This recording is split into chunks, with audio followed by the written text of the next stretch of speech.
Mas, meus amigos, agora a gente vai entrar em um tema importante. Nós vamos, a partir de agora, conversar com a psicóloga Jéssica Batista Nascimento, ela que é psicóloga social, psicóloga clínica, pós-graduada em psicologia jurídica e avaliação psicológica, professora, palestrante e autora do livro digital sobre endometriose. Sem dúvida alguma, doutora Jéssica, é uma honra receber a senhora essa tarde. Seja bem-vinda ao Jornal do BR. Sem dúvida alguma, é uma satisfação enorme ter a sua participação. Boa tarde. Boa tarde. Estão me ouvindo bem? Sim, estamos lhe ouvindo bem.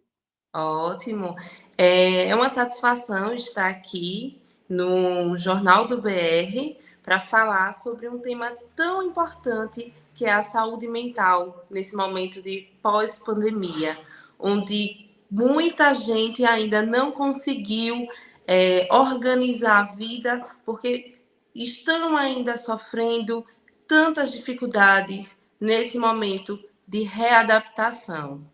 Então, agradeço ao Jornal do BR por esse espaço e vamos lá, vamos dar continuidade, né? Porque a pandemia, a pós-pandemia, como eu já falei, já causou e vem causando tantos danos, principalmente aos idosos, às crianças, vem causando também danos àquelas pessoas que perderam seus empregos na pandemia, causando insegurança alimentar devido ao desemprego, à instabilidade emocional, as crises de ansiedade, a depressão, o toque. Então, é um momento difícil, mas que agora, nesse momento, nesse período, também aumentaram as buscas por profissionais da psicologia e da psiquiatria. Então, é um tema que a gente precisa abordar, porque recentemente saiu uma pesquisa sobre a depressão, em que 41% das pessoas passaram a sofrer com a depressão, principalmente nesse momento da pandemia. Mas e após a pandemia? Como foi que essas pessoas ficaram?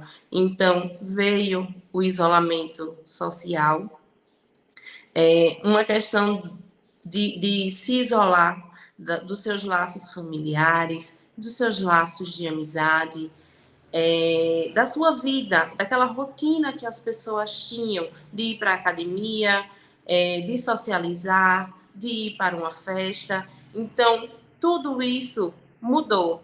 Então, nós estamos agora nesse processo pós-pandemia, que a gente diz, a pandemia passou. Não, não passou.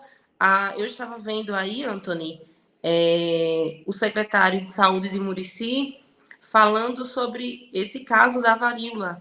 Então, a pandemia do Covid, realmente, os casos diminuíram, mas estão surgindo outras doenças, outras pandemias que podem vir a surgir, como foi... quantas pessoas já estão aí também sofrendo, estão debilitadas devido à chikungunya? Vou usar como exemplo. Quantas pessoas não estão aí abaladas emocionalmente porque ainda não conseguiram nem se recuperar da pandemia do Covid-19? Sem dúvida, é um tema importantíssimo, Jéssica. Como você bem disse, são muitos os problemas que a gente percebe, muitas das vezes até de maneira sutil, mas de fato nós estamos diante do novo normal.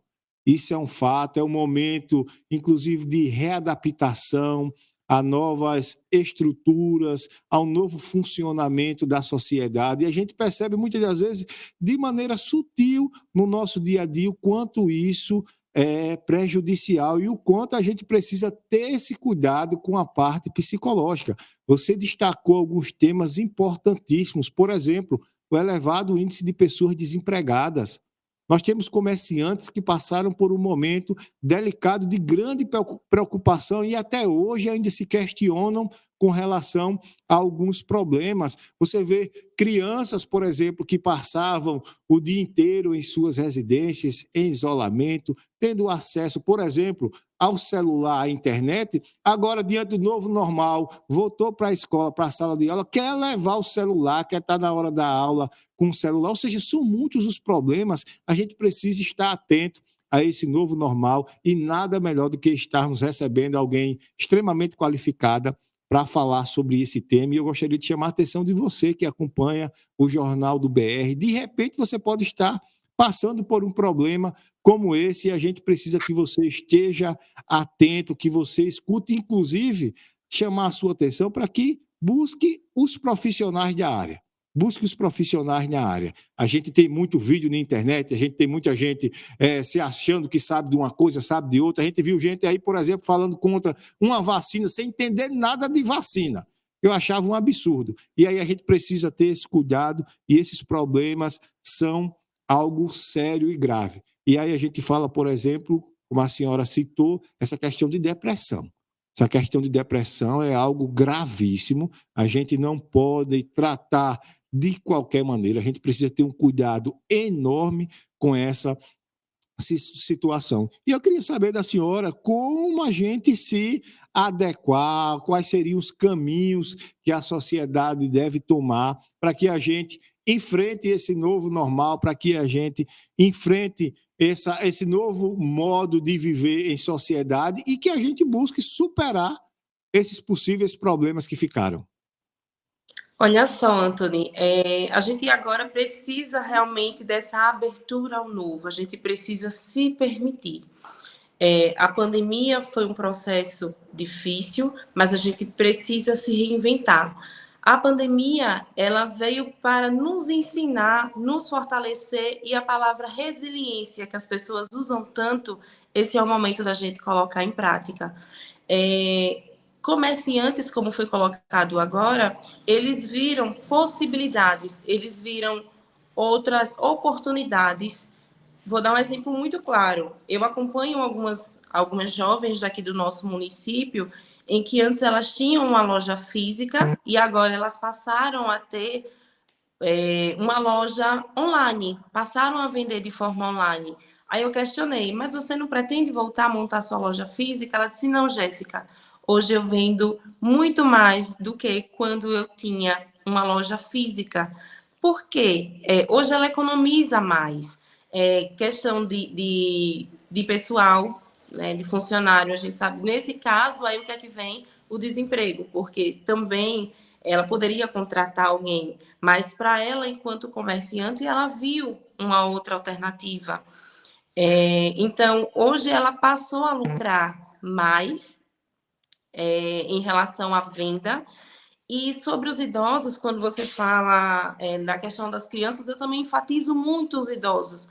Muitos idosos ficaram trancados nas suas residências e não conseguem ainda ter um contato social ainda por medo, porque a depressão, a ansiedade, o medo, as redes sociais causaram isso nesses idosos. Então, também a gente pode fazer com que esses idosos sejam reinseridos. Como serem reinseridos? Aplicando, orientando eles a buscarem a terapia, que é importante, porque eles não estão sabendo lidar com a ansiedade, com a depressão e precisa também de uma ajuda, de um apoio profissional, e também colocar eles para praticar algum tipo de atividade, porque junto da pandemia veio o sedentarismo.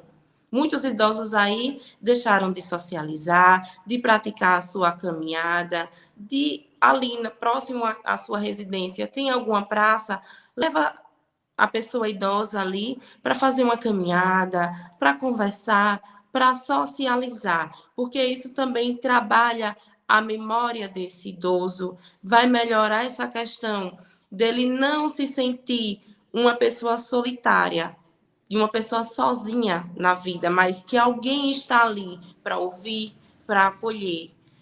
As crianças da mesma forma. As crianças hoje, a gente também tem um cuidado, eu sou mãe, a gente acaba tendo um cuidado, mas a gente tem que fazer com que os nossos filhos, eles entendam através do diálogo. Tudo se resolve à base do diálogo. A gente precisa sentar com os nossos filhos e explicar que essas novas possibilidades têm. A pandemia aconteceu e eu super defendo a importância da vacina. Aquelas mães que ainda não levaram os seus filhos, aquelas pessoas que ainda não levaram os seus idosos, levem para tomar a vacina. A gente precisa também conscientizar essas mães. Então, busquem possibilidades, alternativas, busquem o autocuidado nesse momento pós-pandêmico. Como é que eu estou me cuidando? Busque se conhecer. Então, a importância tanto do autocuidado, da autoavaliação, do se perceber, né? É aquela história, o quem eu sou, o que é que eu quero fazer, porque a pandemia parecia que não ia acabar. Passamos 3 meses, né? Iniciamos com 3 meses, depois 6 meses, vieram os decretos, mas ainda existem pessoas, infelizmente, que ainda estão presas na pandemia. Mas a gente precisa entender que a vida precisa, sim, continuar. Então, caso vocês conheçam alguém, algum amigo, algum parente, algum familiar que ainda estão presos nesse processo da pandemia, que ainda não passou por esse processo pós-pandêmico, que está vivendo esse processo pós-pandêmico, pode me procurar, eu me coloco à disposição para uma orientação, para um acompanhamento, a família também, os amigos, porque precisa ser falado. Setembro praticamente está aí, batendo na porta. Setembro é o mês do Setembro Amarelo, combate ao suicídio. E quantas pessoas não vieram a sofrer nesse processo de pandemia? Quantas pessoas não tiraram a própria vida por medo? É porque são situações que, às vezes, a gente para se conectar com a internet, com os meios sociais, mas a gente acaba se prendendo apenas às fake news. Então, a gente não para entender o que é que está acontecendo, para julgar, mas não para entender o que está acontecendo. Então, a gente precisa buscar esse equilíbrio, buscar se conectar, buscar ter esse autocuidado. Jéssica, o que é ter esse autocuidado? É cuidar de você, porque às vezes você para cuidar tanto do outro e você esquece de você.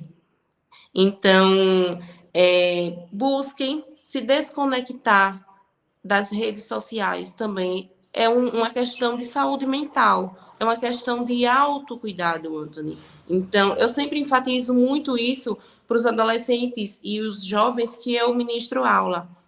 Busquem se desconectar, porque agora, no processo da pandemia, muitos jovens se isolaram nos seus quartos e sentia qualquer dorzinha, qualquer desconforto, ia lá no Google e colocava aqueles sintomas e lá já tinha um possível suposto diagnóstico. E quantas pessoas não adoeceram por se autodiagnosticarem? Estamos conversando com a psicóloga Jéssica Batista sobre essa nova realidade, a abertura ao novo. Estamos aí, infelizmente, com muitos problemas pós-pandemia e a gente não pode, de maneira alguma, negligenciar o cuidado com a nossa saúde e abrir mão do cuidado diante desses problemas. Eu gostaria, Jéssica, se possível, você deixasse uma dica para todos nós que somos pais e mães, de que maneira a gente deve agir ou combater esse possível exagero que algumas crianças têm no uso das redes sociais. Como eu já falei, nesse período de pandemia, que todo mundo estava dentro de casa, muitos recorriam ao celular, ao tablet, ao computador, e a gente percebe que esse vício, que antes era algo da pandemia e às vezes a gente tendia a normalizar, ele agora se estende. Por exemplo, algumas crianças querem levar o tablet, o celular para dentro da sala de aula e às vezes não respeita o horário de aula e quer naquele momento de hora de aula estar usando as redes sociais. De que maneira, qual seria o conselho e a dica que você deixa para os pais e mães que estão enfrentando esse problema? Anthony, são dois fatores importantes. Primeiro, a educação, realmente, ela tem que vir de casa, ela tem que partir de nós pais. Eu falo isso porque eu também sou mãe.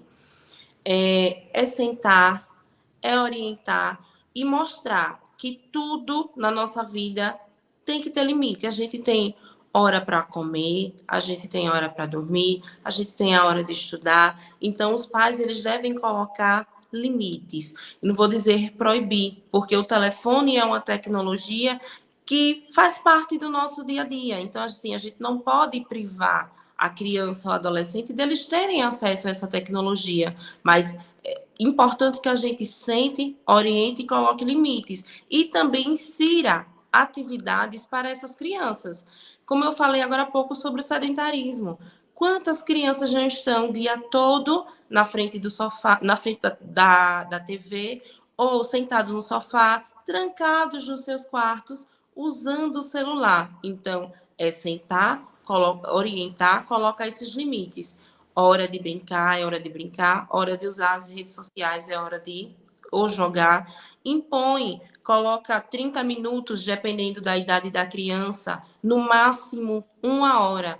Tenta inserir essas crianças na leitura. Gente, quantas pessoas não estão aí se prejudicando em concurso público porque está usando a linguagem da internet?